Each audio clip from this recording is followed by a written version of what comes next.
Europe 1. Hélène Jouan, la politique 1er mai, fête du travail dans un contexte particulier de contestation sociale sans qu'il y ait pour l'instant de front commun à Emmanuel Macron. En marche, si l'on s'en tient à la lecture de l'agenda des mobilisations, grèves, manifestations prévues en ce mois de mai 2018, ça a quand même un petit air de mai 68. Hier, lutte debout, place de la République. Aujourd'hui, défilé CGT. Jeudi, 7e séquence de grève à la SNCF et 12e à Air France. Samedi, la fête à Macron, organisée par la France Insoumise. Demandez le programme, il y en a absolument pour tout le monde.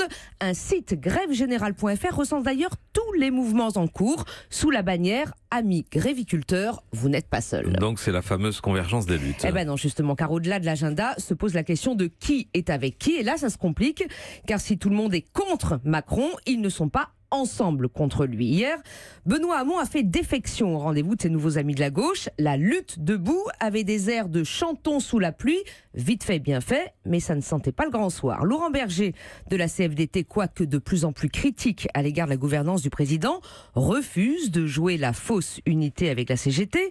Le nouveau dirigeant de Force ouvrière, Pascal Pavageau, a prononcé un discours très offensif d'appel à la résistance lors de sa prise de fonction, mais il faut lui laisser le temps de s'installer. Quant à la fête des Insoumis samedi, Philippe Martinez de la CGT a déjà décliné l'invitation, ce qui n'empêche pas Jean-Luc Mélenchon d'en appeler à la Fédération des luttes. Le pouvoir regarde cela comment ? Eh bien de loin, de très loin même. Emmanuel Macron dînera tranquillement dans le décor grandiose de l'Opéra de Sydney au moment même où le défilé de la CGT s'ébranlera de la place de la Bastille cet après-midi.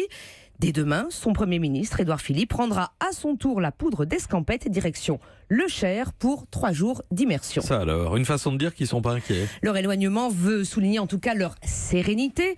Dans un entretien à la Nouvelle Revue Française, Emmanuel Macron conteste le parallèle avec mai 68. La France s'ennuie, titré Viançon ponté dans le Monde à la veille du mouvement de mai. Le président dit comprendre qu'aujourd'hui la France est inquiète. Le diagnostic est juste. Sa réponse, dit-il, est de travailler à rassurer nos compatriotes en restaurant les symboles qui nous unissent. Mais il joue aujourd'hui du seul symbole de sa personne qu'il met en scène dans l'incarnation du pouvoir. Les Français sont malheureux, dit-il encore, quand la politique se réduit aux techniques. Ils aiment qu'il y ait une histoire. J'en suis la preuve vivante.